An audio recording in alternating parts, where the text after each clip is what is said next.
Anything new and exciting in the world? Nothing I want to talk about. I don't know how to take that. I'll just be quiet.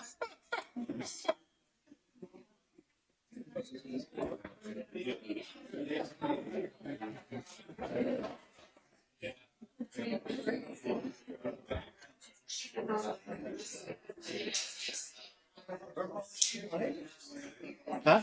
Where were all these people in April? I'll call the meeting to order since my clock says it's 7 o'clock. The only way to start a meeting is to start on time. Are we good to go? Paul, will you listen to Pledge allegiance to the flag of the United States of America and to the republic which stands one nation under God, indivisible, with liberty and justice for all. Okay. First order of business is approval of the minutes. We've had this a while. Anybody want to make a motion to approve those? I'll make a motion. And second? Second, yeah. Been moved and seconded that the agenda be approved as is. Minutes, I mean. In discussion? Seeing none, all in favor say aye. Aye. Opposed, nay. Motion passes unanimously.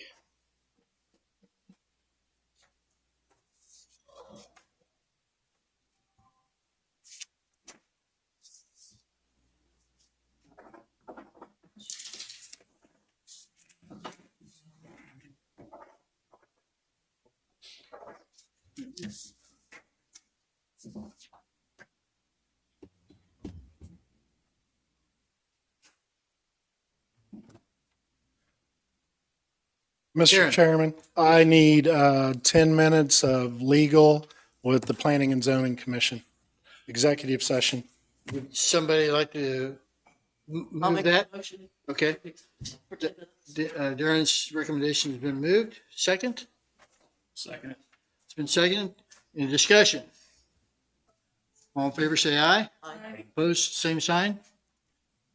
Let's go to executive session.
Okay, we'll come back to order. I want to make a statement regarding this situation, a statement to precede the solar development discussion. And so I don't get it wrong, I'm going to read it and not try to improvise. A citizen has requested to be on tonight's agenda to discuss solar development. We have granted that request. However, first we need to make several things clear. The Planning and Zoning Board currently has no active cases on its schedule related to solar development. None. Therefore, any discussion of solar development at this time must be general in nature. With no application made or pending, it would not be appropriate for the board to make any comment about any specific possible application. Therefore, the board will not be responding to any of tonight's presentations on solar development. Let us stress that this meeting is not a public hearing or a public forum. Speakers on the agenda are there at the sufferance or invitation of the board. There is no other option to address the board. This is the board's meeting. It's not a public meeting, and it's not a meeting of the public. It's the board's meeting. The citizen who has requested a spot on the agenda will be allowed 10 minutes to make her presentation. In addition, we have invited representatives of 2 solar development companies to also make 10-minute presentations. There will be no other presentations on this topic tonight, only the 3. The Planning and Zoning Board welcomes further input on solar development. We prefer that such input be presented in written form. All input will be collected for the board's later review at the appropriate time during any solar development conditional use application process. Until then, the board may not review or respond to input or spend time on this topic. All input received is public record. Input may be delivered to Planning and Zoning Director Darren Wilson. Until that appropriate later date, the Planning and Zoning Board will not spend further time in this meeting dealing with this subject. So let's proceed with the agenda. New business. Allison? Mr. Chairman, did you want me to explain something about the history? Yes, I would very much appreciate that. Let me just explain to everybody the process that we've gone through to get to where we are right now, and where we are in the ongoing process, because a lot of you are not familiar with the process. About 2.5, 3 years ago, we did a comprehensive plan in the county. Many citizens of the public were involved in that process. They came in, they opined, they discussed, and a comprehensive plan was put together to guide our further development of zoning and other regulations in the county. Then, beginning about 1.5 years ago, we started a process to revise our zoning regulations and bring them up to date. In the comp plan procedure, as I said, there were public hearings, there was public participation. In the revision of our zoning regulations, there was also a public hearing. Once the zoning regulations were compiled, there was a public hearing in, I believe it was April, wasn't it? April 27th. There was a public hearing in April. At that time, this was a public chance to speak to those regulations and to raise questions and concerns. Once that public hearing had been held, this board then made some additional revisions and then passed the regulations on to the county commissioners, who approved them in July, I think it was, when, Yes. yeah, in July. There were 2 times in that process where appeals or changes were still possibility. Between the time the board approved the regulations and they were covered by the commission, there's a 21-day period in which there is a protest petition process. Public had an opportunity at that time to enter a protest petition to have input on the regulations. After the regulations were approved in July, there was another 30-day period in which the public has the option of filing a petition in district court to appeal the regulations. Once that 30-day period is gone, then the process is over. The regulations have been approved, they're in place. The only way to change them now is to go through the process again. And it's the commissioners who would make the determination to do that. Okay, just make that clear. Now, the next step in the process, at some point, we will get conditional use permit application. When we get a conditional use permit application, the permit will come into the planning and zoning office.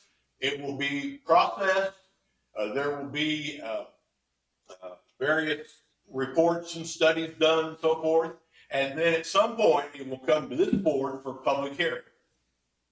At that time, the board will be addressing a specific application in a specific location for a specific project. And there will be a public hearing. The public will have opportunity to speak to that project. After that public hearing, sometimes the public hearing is continued to different meetings. Sometimes it takes more than one meeting to have it. But once that's concluded, then this board will act on that conditional use permit and make a recommendation to the commissioners either to accept that conditional use permit or to reject it. So that's how the process works. At this point, there's nothing this board can do to change anything. There's no application for them, so they've got no specific project to deal with. The regulations are done, and so they're not involved in making any change there. And it's ill-advised for them to make any comment about any specific application that might come, because there are legal ramifications when they're doing that. So I just wanted to explain all that, so make it clear. I have a question since it's all public. Sorry. This is something I need to clear out before we get started. The only people that are allowed to speak must be at the podium, and there's 3. Allison is one of them, and the 2 representatives from the solar farms representatives. So only 3 people will be allowed to speak tonight, and they must be at the podium. So we'll proceed. Well, how long, there. can I ask a question? How long have you, Mr. Thompson, known that you were going to say that tonight? And how come you didn't send me that in an email from yourself or Darren to let me know all of these rules that you just presented in front of all of us? All of these rules, which rules are you referring to? That I'm the only one that can speak, that I can only have 10 minutes, that we aren't going to have any discussion, everything that you just presented to everyone in here. Why wasn't that sent back to me in an email? It's the practice of this board when somebody's on the agenda, to give them a 10-minute slot. That's fine. Okay. But why wasn't any of that, like everything you just laid out? It's like, so I came in here tonight with something that I want to say, but we also have multiple people in here that kind of took on different spots. So I don't have to go into every single detail of what we would like to change or have you guys listen to. So it's kind of pointless. I mean, I can say what I'm going to say, but there were other things of what was going to be presented tonight that you've just completely taken out. And Allison, no you've one got was 10 aware. minutes, starting now. Wow. Did I say that? It's up to you.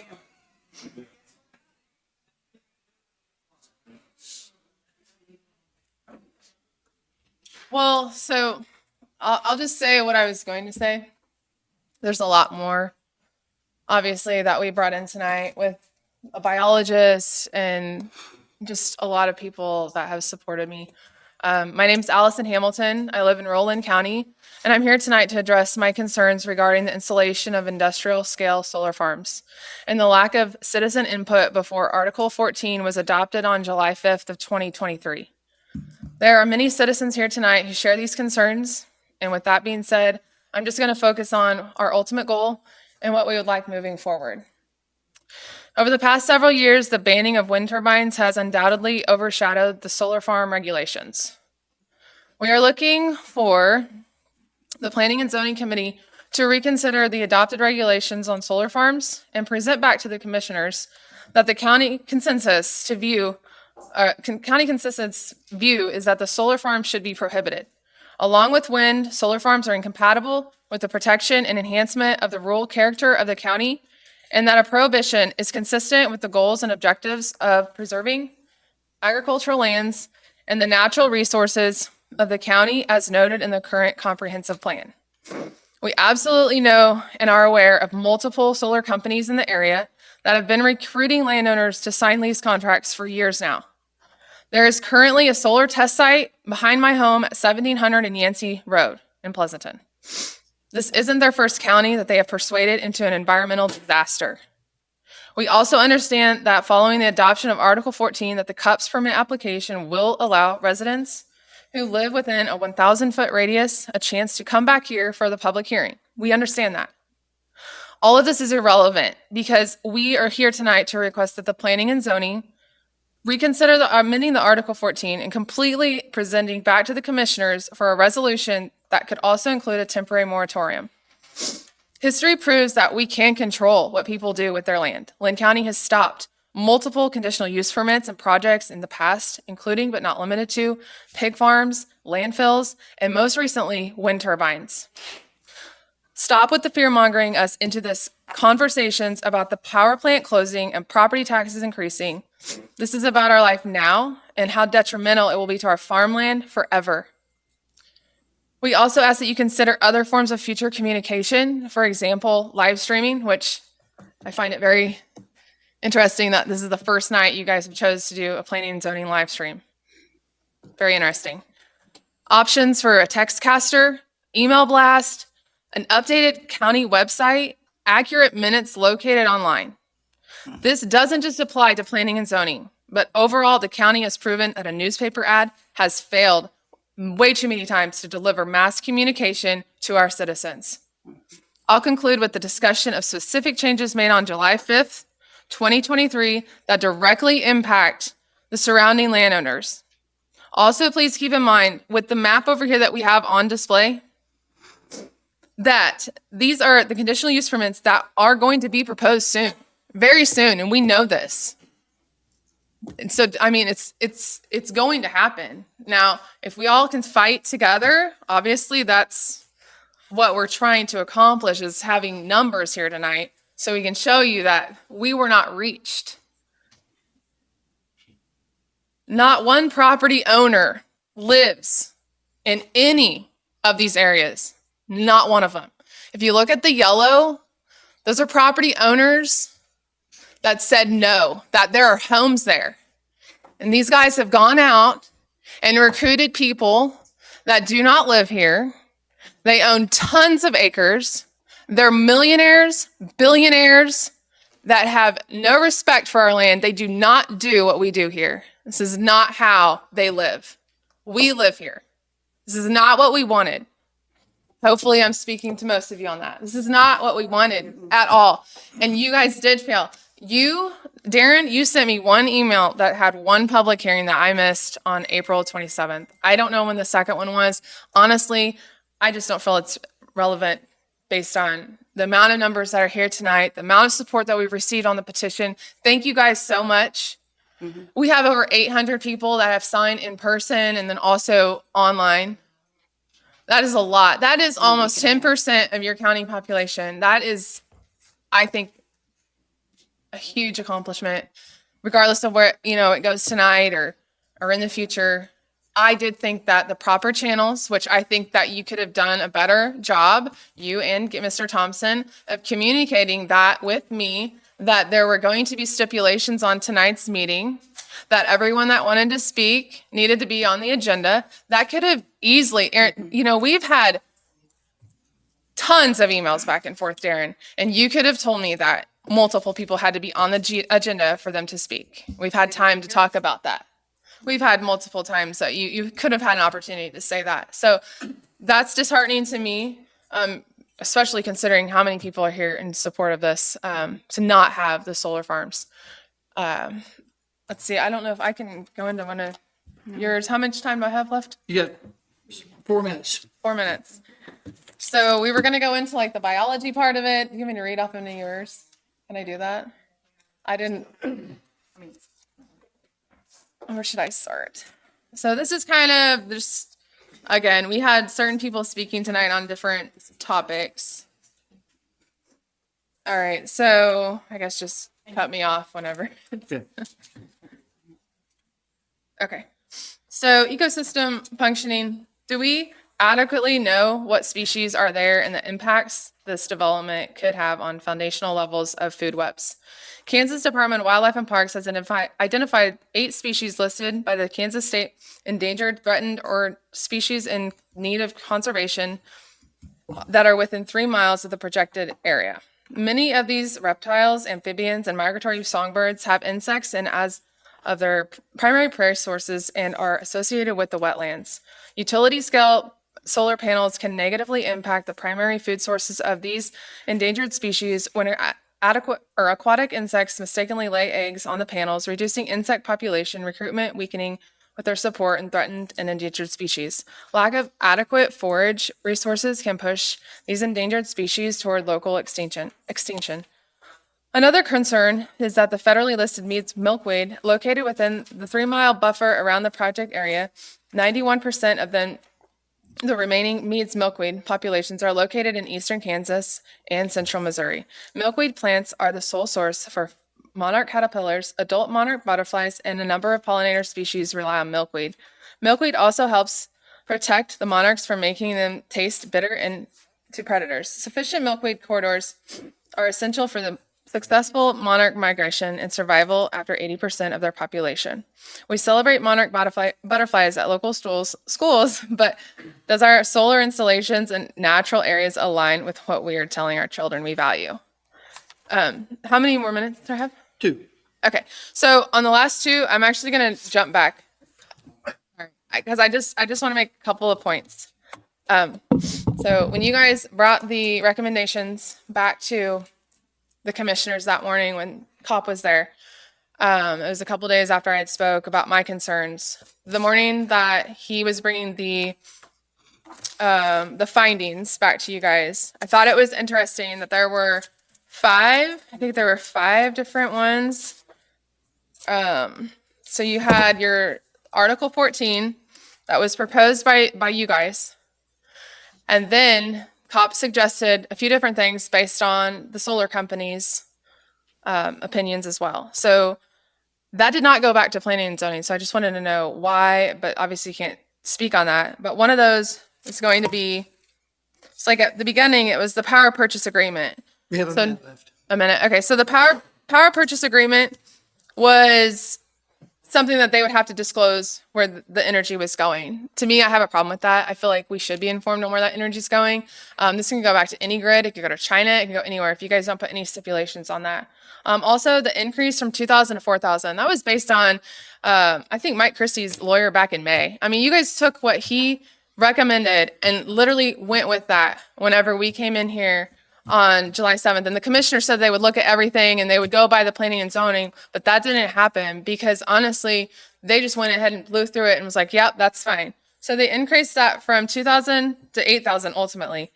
They also completely eliminated all wildlife buffers within less than a minute. It was completely gone. Just no consideration on Allison, that. your time's up. Just wrap it up in 30 seconds. Okay.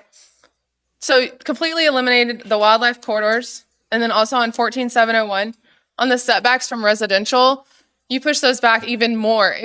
I think it was 500 and now it's 150. I'm pretty sure you can maybe 200. I'm not sure. But regardless from the actual residential property, And then also you took out the Primag, the land buffers, more feet on that. So those were 5 just different things that I thought were interesting that, you know, the planning and zoning and COP came back with your recommendations, and then you said not to do that, but then the solar companies asked for it, and they went ahead and the commissioners just approved it like that. So Your turn. that's fine. Thank you.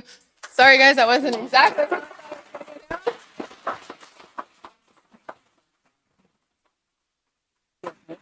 We have 2 people here for representing the solar farms. Would the first person, Darren, do you know who that is? Darren? Yeah. Go ahead.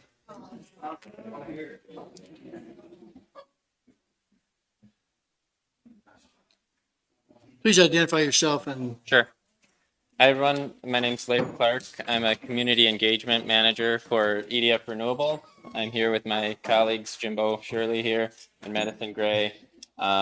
Just wanted to mention too, this is very early.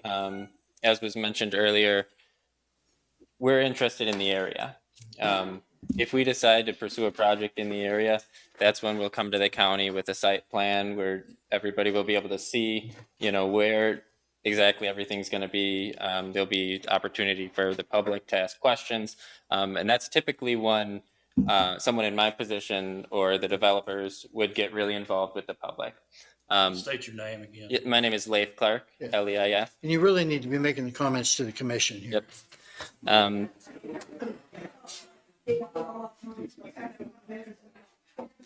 So I did want to just quickly generally address the main concerns that Ms. Hamilton presented.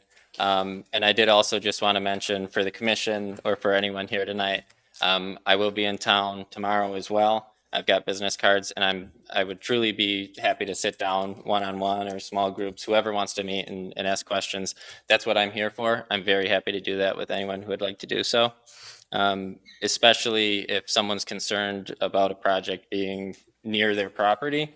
When we do a project, EDF will negotiate what we call good neighbor agreements. Ultimately, we have a project because the landowners want us there. You know, we have a lease with the landowners, and they're happy with that. But we understand that there is impact to others in the area as well. So we do want to be a member of the community. I'm happy to talk to anybody, whether they're a landowner or not. We want to be involved in the community organizations. We want to be involved with the schools. That's what I'm here for. And truly, if anybody has any recommendations, I'm happy to sit down with them. Wanted to address the concern for wildlife or habitat destruction. And I think my main point that I just want to mention there is it's important to consider that the land being contemplated for solar right now is agricultural land and grazing land. It's already been disrupted. It's not wetlands and forests and, you know, empty meadows. This is already land that's taken out of nature and being used. One of the things with solar development is that there's a decommissioning plan before typically before anything is done for construction, where there's financing and there's a plan for that to be taken away at the end of it.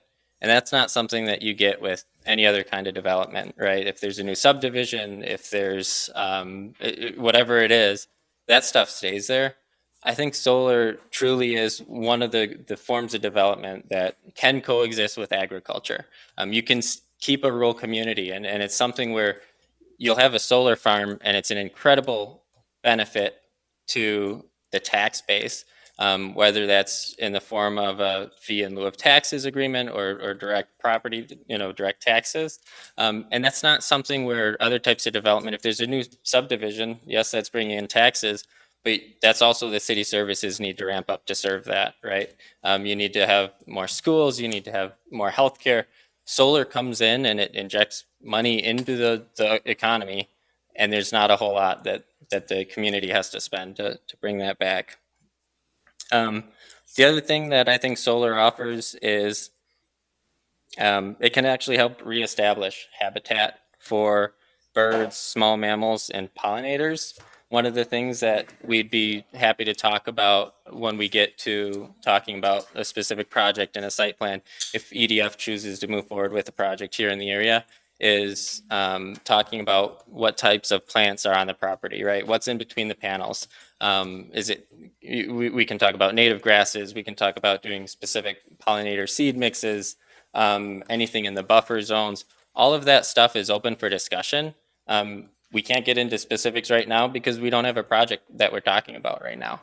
But those are all things that EDF is happy to sit down and talk about and have a conversation about. So just wanted to bring that up, and mostly just wanted to be here to let folks know that I'm here and I'm ready to talk. And if anybody wants to have a deeper conversation, just grab myself or Madison, and grab one of our cards and we'll set something up. So I really appreciate the time today. Thank you so much. Would the second representative please come forward and identify yourself, and as with the other two, you'll have 10 minutes. Great, thanks. My name is Josh Bramel. I'm with Clearway Energy.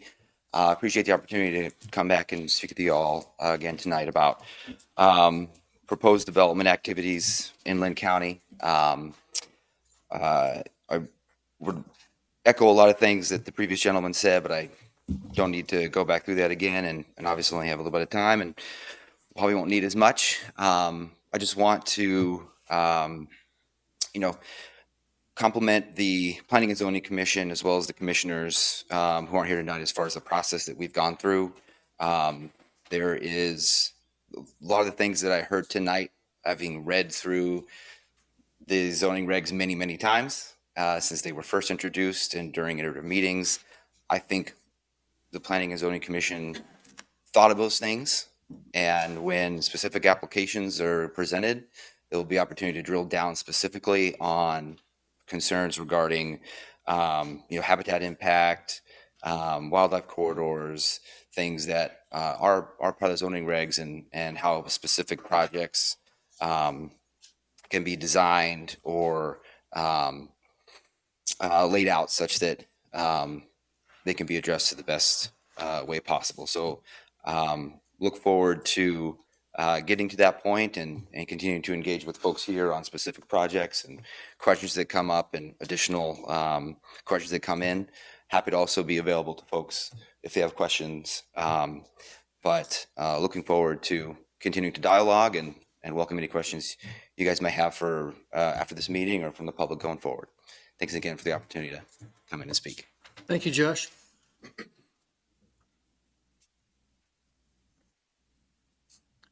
That concludes the agenda for the evening. Is there anything from the commission? Anything else needs to be mentioned or addressed? Do we have no business portion of this? It was empty. Old business was empty. So where are we at on? Gina, rescue. Yes. So, can you give us an update on the rescue? So they just had a inspection last week. I went up and walked with the inspector, and I couldn't stay for the whole inspection, but he's supposed to send me the report. So it'll probably be October before we hear it. But their deadline was the last day of September. Right, and there's still, I haven't checked into it as far as if the license is going to be renewed, because he said that their office is way behind. They were changing the subject for a second here. Are you going to talk about the regulations at all? No. Okay. Go ahead. Oliver. Hang on a second. David, I do, sorry, I've got business cards up here that if anybody wants to take one and call me, that has questions or anything, feel free to grab one. Brad, would you find a lay out on the microwave car, energy microwave car? What's the sort of, as far as cell tower being on the cell, that kind of thing? On the American Tower, No, I have not. No, it's on my list of things to do. Anything else for the good of the order? Yes. Yeah, she applied for a building permit and a sanitation permit, and they're building a building. Any other issues? I'll entertain a motion to adjourn. Second? We move second to adjourn. All in favor, say aye. Aye. All opposed, same sign.